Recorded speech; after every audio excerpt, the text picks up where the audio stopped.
సూర్యాపేట జిల్లా కేంద్రంలోని ఆత్మకూరేస్ మండలం రైతాంగం ఎడ్ల బండ్లతో బయలుదేరారు. ముందుగా బీఆర్ఎస్ మాజీ మంత్రి ప్రస్తుత ఎమ్మెల్యే గుంటగండ్ల జగదీష్ రెడ్డి నెమ్మికల్ దండు మైసమ్మ తల్లికి మొక్కు ప్రత్యేక పూజలు నిర్వహించారు.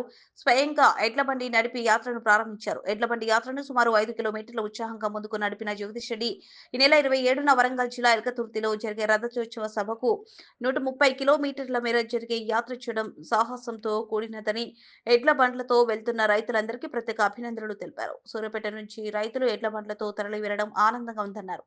ఈ సందర్భంగా ఎమ్మెల్యే జగదీష్ రెడ్డి చేతుల మీదుగా ఎద్దుల గ్రామం కోసం 5,000 రూపాయలను రైతులకు అందజేశారు. ఈ కార్యక్రమంలో జిల్లా, పట్టణ నాయకులు, కార్యకర్తలు, ప్రజలు పెద్ద ఎత్తున పాల్గొన్నారు. ఇవాళ సూర్యాపేట నుండి రైతాంగం ఎడ్ల బండ్లతోని ప్రారంభమైంది. ఈ సభ గత చరిత్రలో ఎప్పుడు జరిగిన విధంగా జరుగుతూ ఉంది.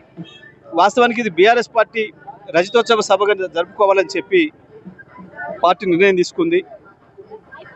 24 సంవత్సరాలు పూర్తి చేసుకొని 25వ సంవత్సరాలకు అడుగుతున్న సందర్భంలో సభ చేసుకోవాలని చెప్పి కేసీఆర్ గారు భావించి సభను పెట్టుకోవడం జరిగింది. కానీ ఇవాళ రాష్ట్ర ప్రజలు మాత్రం మేము పొరపాట్ల కాంగ్రెస్ పార్టీకి ఓట్లేసి తప్పు చేసినాం, ఇవాళ నీడలున్న వాళ్ళపై మేము ఎండలపడ్డాం, మేము నాశనం అయిపోతున్నాం, అన్ని రంగాలు నాశనం అయిపోతున్నాయని చెప్పి ప్రజలు ఈ ప్రభుత్వం పైన, కాంగ్రెస్ పార్టీ పైన కోపంతో ఉన్నారు. ఇవాళ ఈ సభను ఆ ప్రజలందరూ కూడా హాజరై ఇది కాంగ్రెస్ పార్టీ వ్యతిరేక సభలాగా, ఈ ప్రభుత్వ వ్యతిరేక సభలాగా, ప్రభుత్వ నిర్ణయాలకు వ్యతిరేక సభలాగా జరుపుకోవాలన్న ఉత్సాహం ప్రజల్లో కనబడుతూ ఉంది.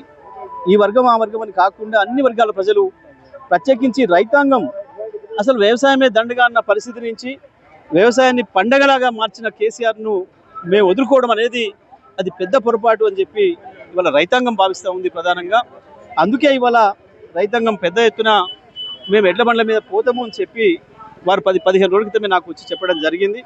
మరి దాదాపు 130 కిలోమీటర్ల పైన ఉంది. అది పోగలుగుతారా ఎండలకు అని అంటే, పోతాం సార్, ఏం చేస్తాం, మేము మంచిగా నీడలు ఉన్న వాళ్ళం, మేమే ఎండలు పడ్డాం కదా, ఈ ప్రభుత్వం మమ్మల్ని మార్చి మసి చేస్తూ ఉంది, పొయ్యిల పడ్డట్టు ఉంది మా పరిస్థితి, ఇక ఈ కాంగ్రెస్ పార్టీ ప్రభుత్వాన్ని తట్టుకొని నిలబడ్డ వాళ్ళం, ఈ ఎండలు మేము తట్టుకోలేమా అని చెప్పి మేము పోతాం అని చెప్పి వారే చెప్పడం జరిగింది.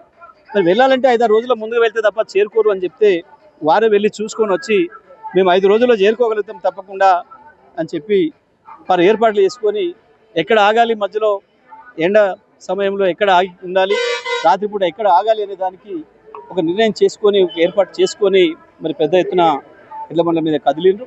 మరి ఈరోజు ఇక్కడ మా సూర్యాపేట ప్రాంతంలో ఉన్న అమ్మవారు దండుమైసమ్మ తల్లి దగ్గర పూజలు నిర్వహించుకొని అమ్మవారి ఆశీస్సులు తీసుకొని వరంగల్కు బయలుదేరుతాం, భద్రకాళి అమ్మ దగ్గరికి పోతామని చెప్పి వారు ఇక్కడ ఈరోజు ఈ నమ్మికల్లో పూజ నిర్వహించుకొని దండుమైసమ్మ దగ్గర బయలుదేరడం జరిగింది.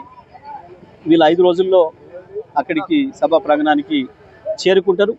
వీళ్ళు చాలా ప్రణాళికబద్ధంగానే రైతాంగం ఏర్పాటు చేసుకున్నారు. ఎక్కడ కూడా సభ రోజు వచ్చే వాహనాలకు అడ్డు కాకుండా ఉండాలని చెప్పి మరి ఆ రోజు 27 తారీఖు నాడు ఉదయం 10 గంటల లోపుల్ని అక్కడికి ఆ గ్రౌండ్కు చేరుకోవడానికి కావాల్సిన పద్ధతుల్లో ఏర్పాటు చేసుకోవడం జరిగింది.